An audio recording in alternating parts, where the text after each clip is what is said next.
Yeah, that's right. Morgan Freeman, and story time. Damn it, Morgan. Hey, excuse me, story time. Once upon a time, there was a goat named Clarence. Clarence was just a normal goat who liked to play with his friends in the backyard. Like all goats, Clarence liked to pretend he had a castle and that he was queen of all Goatland, sitting in his throne made from the skulls of all who had defied him. One day, Clarence got a little rambunctious, and after destroying his owner's greenhouse, car, and treadmill, he wondered if there was more to life. So he made up his mind to visit the world outside his fence. After climbing all the way up a big ladder, Clarence found a jetpack, and he took off like a bird, except with no control over where he was going at all. Once he finally landed, he found himself at a human protest.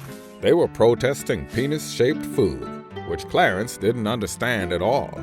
Carrots and bananas were some of his favorite foods, so Clarence killed them all. Clarence thought maybe next time they would protest something worthwhile, like vagina-shaped food. Have you ever seen a pomegranate cut in half?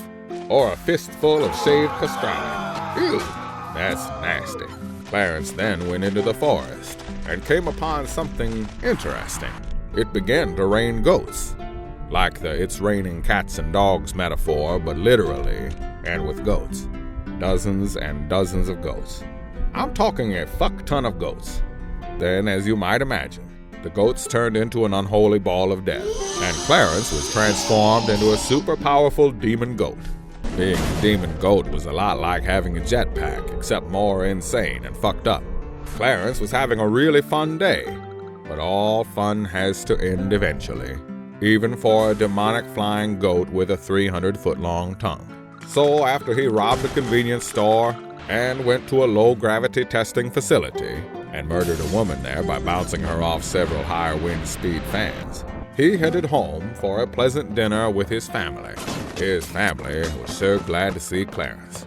They'd been worried about him. Clarence assured them that he was fine by going on an after-dinner rampage through the house, and he even took one of them for a ride into the sky on his 300-foot-long tongue. What a great day. To see George W. Bush or Hal Thompson play Goat Simulator, click on the screen, subscribe to Game Society Pimps, and check out jasonsvoices.com for professional voiceover and celebrity impersonations.